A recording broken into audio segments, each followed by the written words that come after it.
Everybody's wearing blue jeans. Everybody's got their own scene. Everybody's lost in daydreams. But everybody's wearing blue jeans.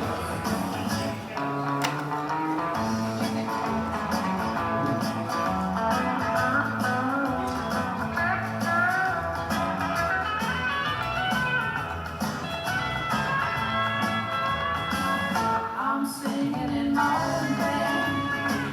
I'm trying to play the right hand. I'm living by my own means. I'm wearing my blue jeans. Everybody's wearing blue jeans. Everybody's got their own scene. Everybody's lost in daydreams. But everybody's wearing blue jeans.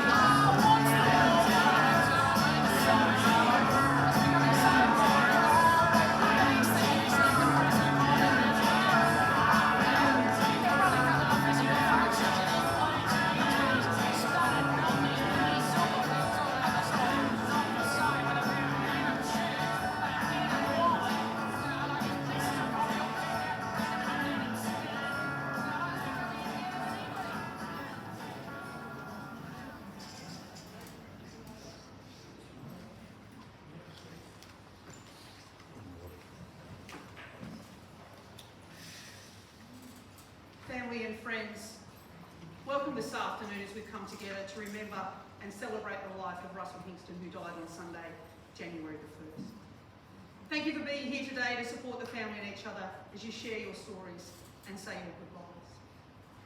Russell was the dearly loved husband of Beth, treasured dad of Dion, Brendan and Bonnie, Jade and Beth, adored Poppy of Briley, Jake, Kay, Zach, Kobe, Phoebe, Sonny, Logan and Kobe.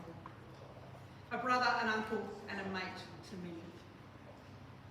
Russell was a man who enjoyed the simple things in life, being surrounded by his family and friends, a beer and a smoke, tinkering in the shed, Holdens, and of course, his North Melbourne ruse. He was unassuming, humble, and just enjoyed his lot in life. He didn't want for anything and thought everything he had was the very best. It was blue jeans for every occasion, so thank you for those that have worn their blue jeans today. Today, some of the family are going to share some memories and stories of times they've spent with Russell over the years. But to start, I'll share with you now a snapshot of Russell's life. Russell Patrick Hingston was born in Latrobe on April the 26th, 1955 to Reg and Nora, and life revolved around Latrobe and its surrounds. He was the baby of 5 for the Hingston family, joining older siblings Warren, Gary, Kerry and Kaylee. He attended St Pat's. Well, sometimes. More often than not, I was told he'd be chased up the street with a broom. And then went on to Latrobe High School, finishing up in grade 9. Russell's first job was at Toodles and he remained there working until the mid-80s, all whilst having a side hustle, the car boutique, selling spare car parts. Russell then worked for the Latrobe Council before becoming a handyman for real estate agents and also doing some maintenance work at St Pat's. In 2012, his health started to decline and Russell retired from work. It was in his late teens that Russell met Beth at a party. Yep, in Latrobe. It was a good thing that her dad's work had brought the family to the town, or they never would have met. Russell had a romantic streak back in those days and would often leave love letters for Beth on his way to work. They married in 1976 and made their home in Bradshaw Street, welcoming their 3 boys over the years, Dion, Brendan and Jade. Russell was one of the original man cave dwellers, before it was a thing and popular. He spent a lot of time tinkering in the shed and his tools were all precious, well looked after and to be returned if borrowed. He was an extremely proud husband, dad, pop and uncle. His family were the axis on which his world spun. And I'd like to ask Dion, Brendan and Jake to come and share with us stories now about Russell and the memories that they have.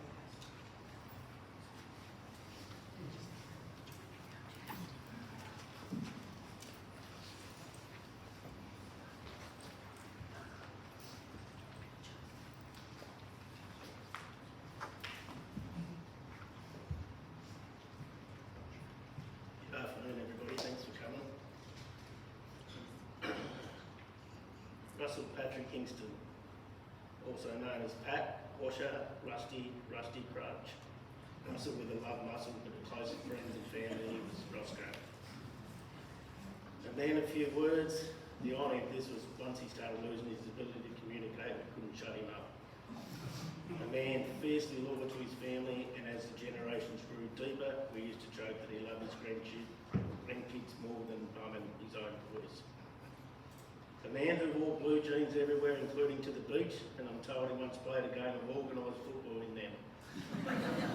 We also never got confirmation that he once kicked 22 goals in a high school game in the snow. A man who sang Sweet Home Alabama at least 30 times at his 40th funeral with Philip Parker. A man who loved his cars, and if you ever dared to park a four in his driveway or anywhere near his house, you would be threatened with physical harm. Dad loved tinkering with cars in his beloved shed, which also became its hideaway from Mum, should she ever be about to cop a tongue lashing for not hitting the spuds that night ready for tea when Mum got home. Dad had many cars over the years, mainly FJ Holdens, but our memories as kids was of his beloved Torqueese Holden Premier. Dad would spend hours each night tinkering with his car to the point where surely nothing could go wrong with it. Unfortunately, this wasn't the case, and some of our fondest memories involved Dad's car breaking down. Not that we ever told him. One such story was the time on a road trip to the Big Smoke in Hobart. Remember, Dad rarely left Latrobe. We pulled over into a car park at Carrick for a quick stretch and a play, great in theory until the car decides not to start again. I remember the temperature of my father rising with each turn of the key in the ignition and each trip back and forth to look under the bonnet. Mum made a point to pull us three boys aside in the back seat and say, "Now kids, your father's very mad at the moment, so I suggest it's now a good time to behave yourselves." Which for us was very rare in the car. Dad would eventually have to call on a local mechanic for assistance, and anyone who knew Dad would know how angry this made him, as he was used to doing things on his own. The car also broke down on Mum at the intersection, which now has a central hotel and post office in Denport. Us kids thought it was great fun directing cars to go around us at the intersection. However, I don't remember Mum being as calm and may have had a few choice words for Dad.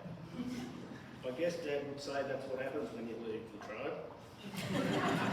Dad's car always had a knack of playing up precisely the wrong time, and many mornings we would be woken by him not by him leaving for work, but by him holding the accelerator flat in anger, leaving the house after spending 10 minutes trying to get it going after it stood out the front of our house. No doubt the neighbours also got used to their 6:30 a.m. alarm as well. There's also a time when we sent a lady on the side of the road ducking for cover as the car backfired. She must have thought she was being shot at.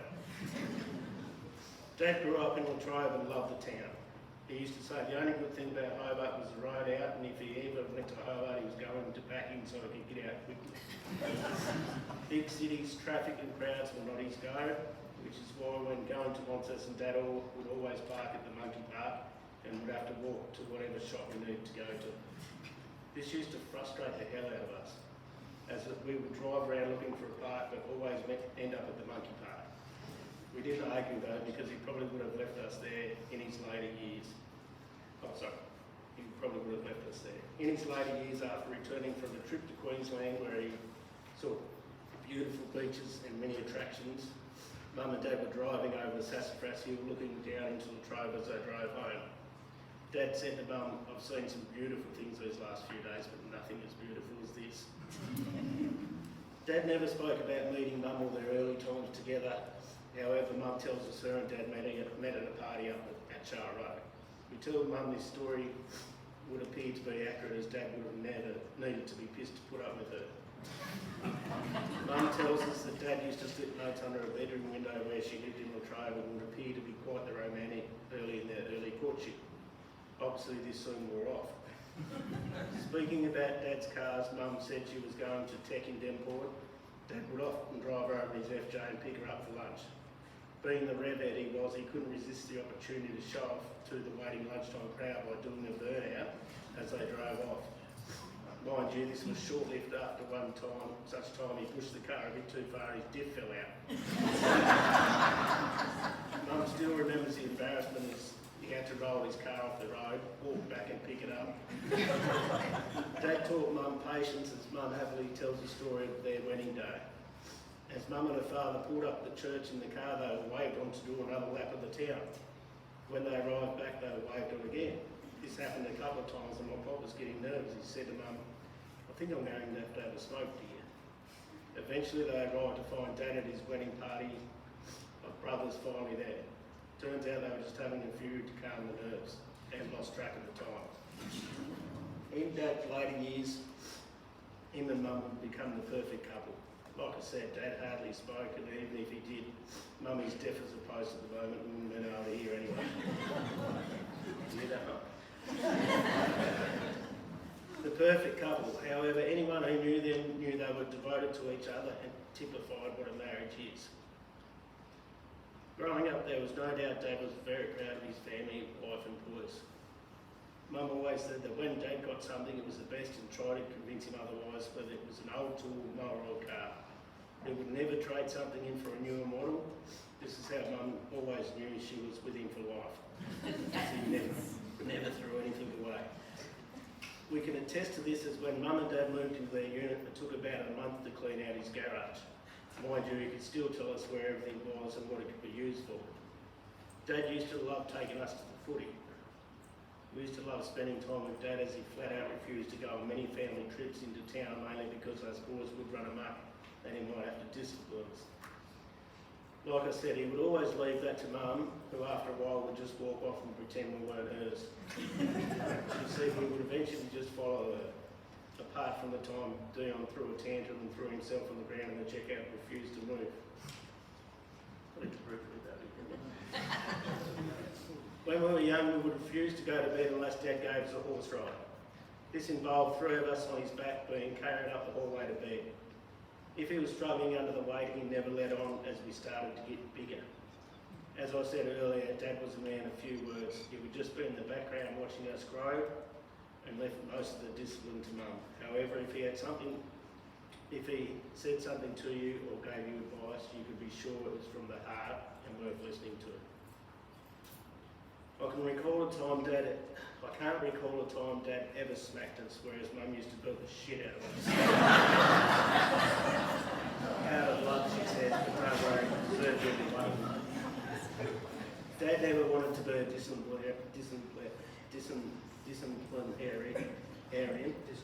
That's it, even when we were teaching us to drive. If you did something and didn't approve of, we'd always say, your Mum would say you're going a bit too fast around that corner.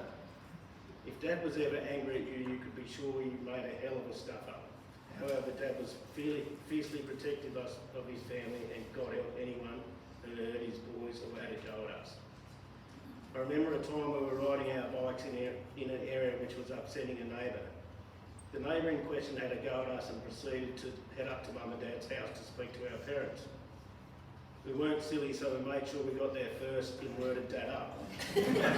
When the neighbour arrived, Dad stormed out. At this point, we thought maybe this wasn't the best idea, but followed him out anyway to see how things panned out. I'm still amazed to this day that the neighbour came out of the meeting without a scratches. When Dad walked out, this fella said, "G'day, cock. My name's such and such." Dad already having a full head of steam, and someone would dare have a go at his boys to test him being, "Don't fucking call me cock." From memory, Dad proceeded to get right into this fella's personal space and asked what the issue was. Thankfully, this fella could read body language and social cues and backed right off that things might have not been pretty. Fair to say this neighbour never gave us any trouble again. We also remember the day someone would have the hide to try to break into one of our cars in Dad's driveway. From memory, Dad got up to go to the toilet in the middle of the night, happened to walk into the kitchen and look out the window to see a couple of blokes attempting to break into Jade's new Commodore. I was woken by Dad's yell of "piss off," and we both charged outside, at which point the intruders took off. Dad and I chased them up the street and they were never seen again. I'd say the image of Dad chasing them in his singlet and undies would be enough to frighten the shit out of me. Dad spent most of his working life on the Latrobe Council and was a hard worker who defied the stereotypical council worker image of leaning on a shovel, chewing the flat, fat, he'd be rolling the smoke instead. We know he worked hard because he told us. We'll never forget the New Year's. He walked into my shed, grabbed a beer out of the fridge, cracked it and proclaimed, "Fuck, I've worked hard this year." Then there was Dad's love for his mates in the RSL. This part of the speech could go on forever as they would get up to all sorts of shenanigans and spent more time with each other at the RSL than their wives. Being the loyal wife Mum was, we'd all get thrown into the back of the Premier, down to the RSL and go pick up Dad. There would be wait, and wait. Usually after about an hour, that's right, Mum was very patient up until this point. She would nominate one of us to go in and see how long Dad's going to be. In would go looking around at these half-fist joints, looking down at us and trying to locate Dad. Once we found him, we passed on the message that Mum needed him to come out. We secretly enjoyed being sent in at this point. We secretly enjoyed being sent in as at this point it would result in Dad buying us a raspberry and sitting us at the bar. Then after another 10 minutes or so, he'd either come out with us, where Mum would be really, really pissed off at both of us, or would send us out with a message, "Dad's just finishing a game of 8-ball." Needless to say, once Dad got out, it was a very quiet trip home.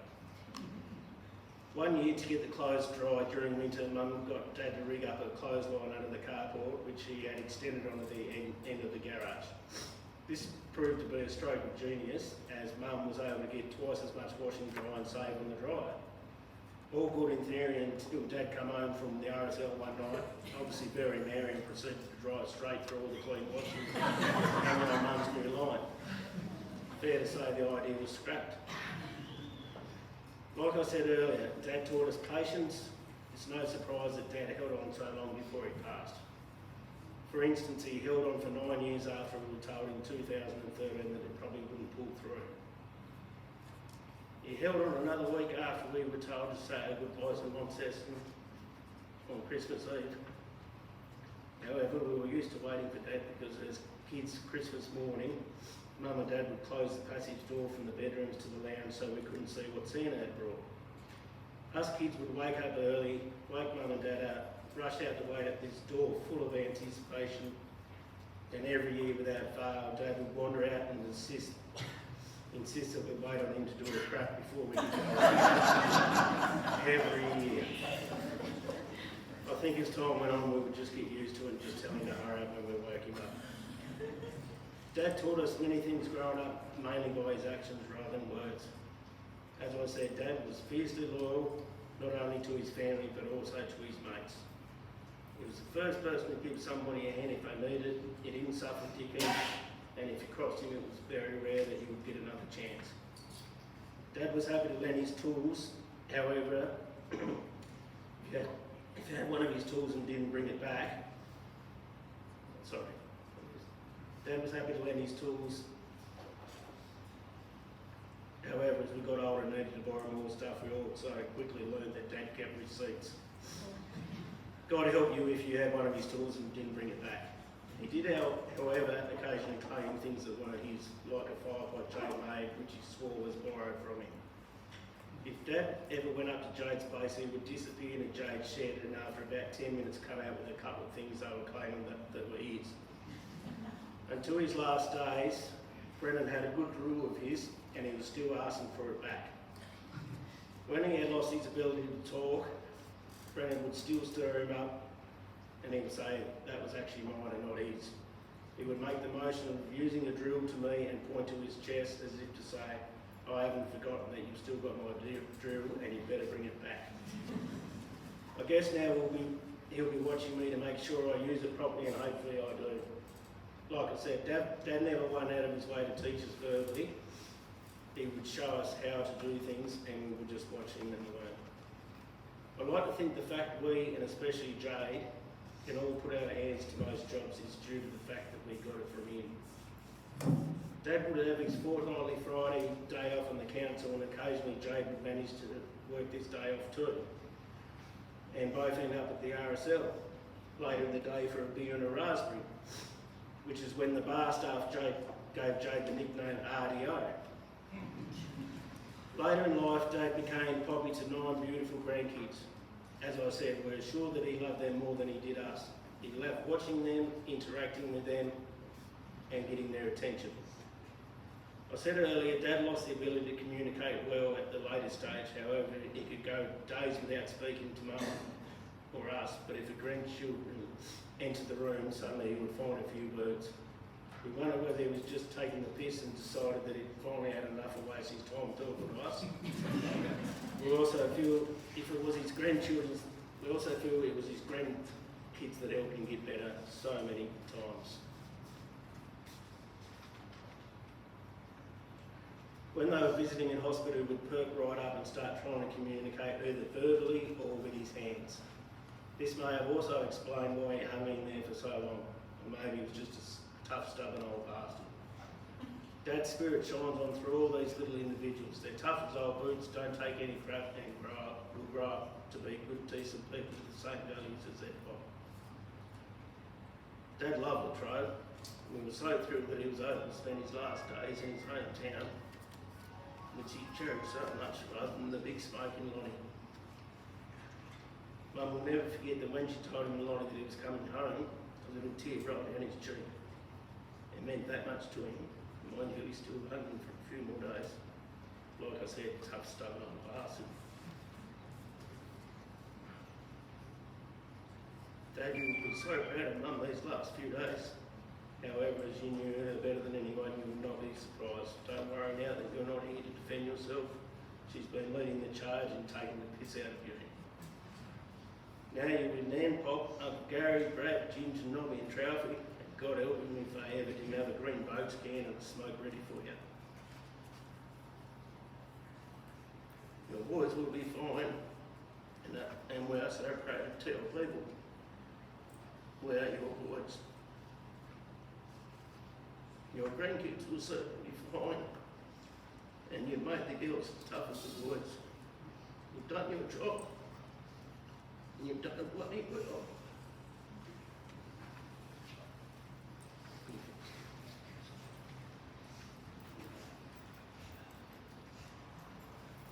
You've done your job and you've done it bloody well. It's our turn now.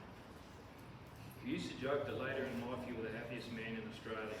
Not a care in the world, and as long as you had a coffee, a TV remote, and your family, you wanted for nothing. We used to often wonder what your legacy and achievements would be. After all, you never wanted to leave Latrobe.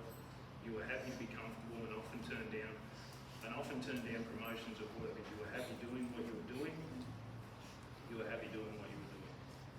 Maybe there's a lesson there for all of us. As long as you're happy, who cares?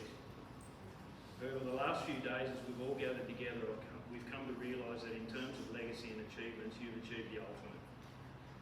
You've left a tight unit of a family who will stand together through thick and thin, love each other, and will continue your legacy. May we all be so lucky in life. Love you, Roscoe.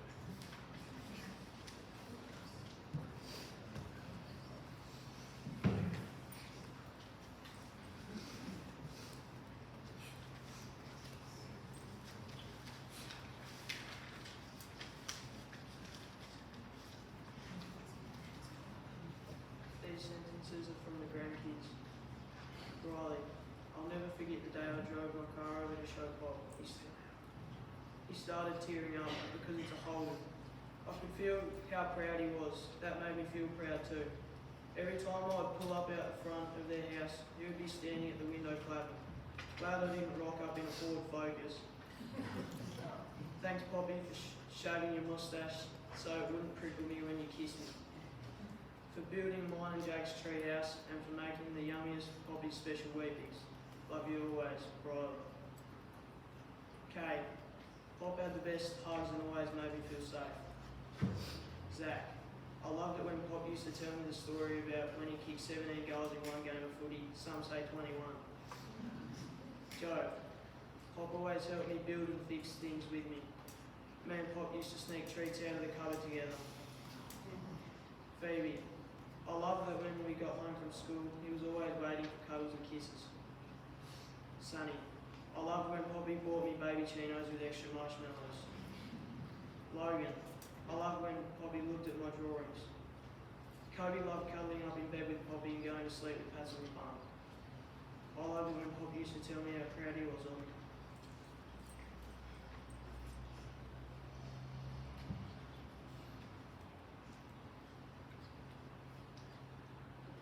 I loved it when he always came out and kicked the footy with me and the boys. And carted me and Briley around on the wheelbarrow when we were little, for as long as we wanted. He just wanted us to be happy. I know when I'm playing footy,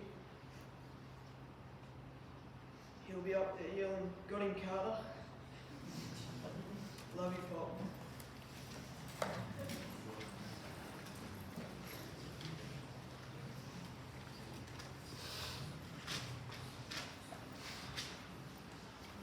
You want to have Smogo first?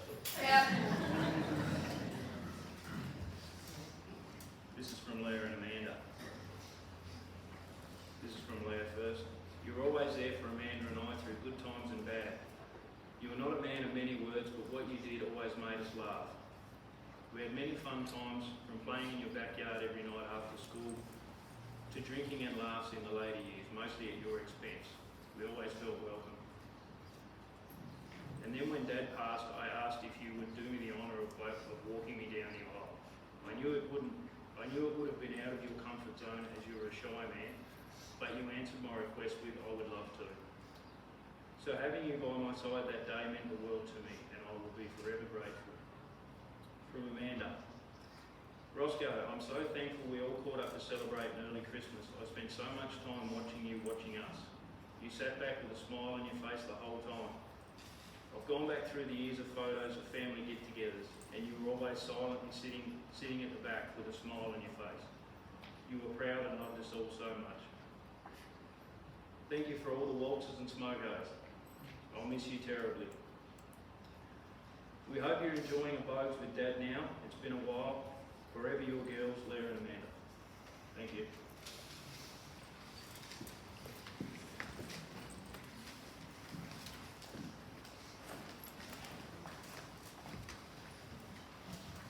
Thanks for that, Emma. As we now watch Russell's life in the following images, I hope that you are reminded of the Russell that you knew and that these memories make you smile.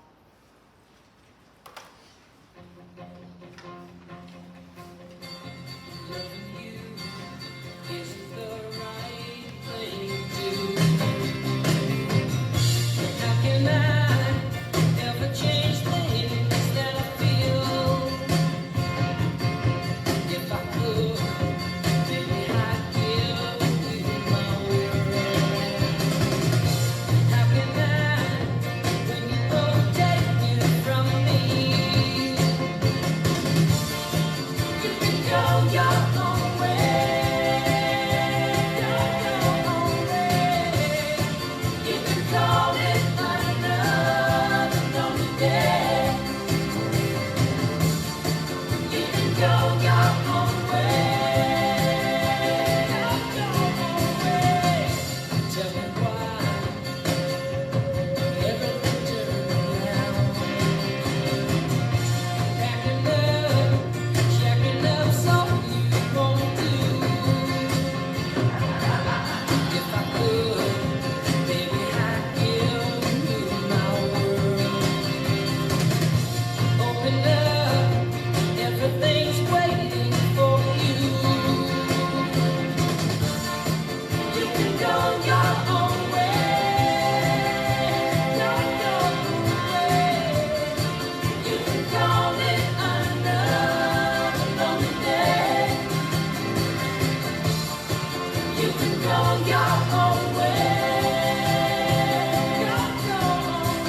We're now nearing the end of our time here and we prepare to say our final goodbyes to Russell. I'd like to remind you all of the invitation to remain here at the club with the family after we've waved Russell off. This is a chance to share your own memories of times that you've spent together over the years. Have a beer, raise it and have a toast to Russell's life. As we now say our final goodbyes and we send him on his next journey, remember that even though Russell may be physically gone, he'll always be with you in your heart and in your memories and the stories that you share. Family and friends, if you're able, please stand.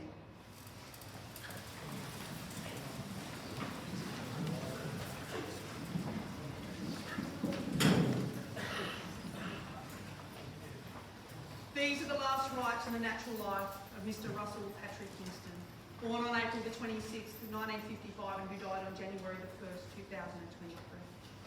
Tenderly and reverently, we commit his body with the remembrance of the life which he lived. Go in the strength of all that is of goodness, hope and love, finding richness and joy in your memories of Russell. Strength and support in your love and care for each other and peace in your hearts. Rest in peace, Russell. You'll always be loved, missed and remembered. And will you please join the family as we escort Russell from the building.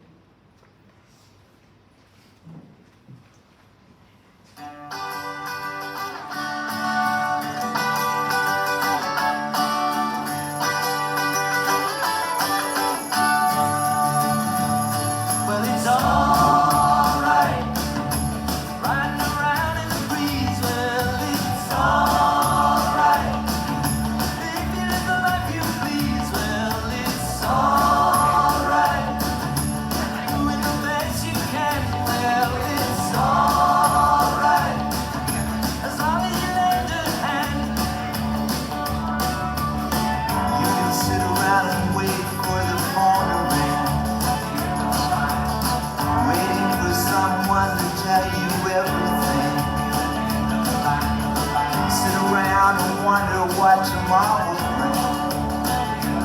Maybe down the road. Well, it's alright, even if they say you're wrong. Well, it's alright. Sometimes you gotta be strong. Well, it's alright, as long as you got someone to lay. Well, it's alright. Every day is Judgment Day. Somewhere down the road you think of me and wonder where I am these days. Maybe somewhere down the road when somebody plays.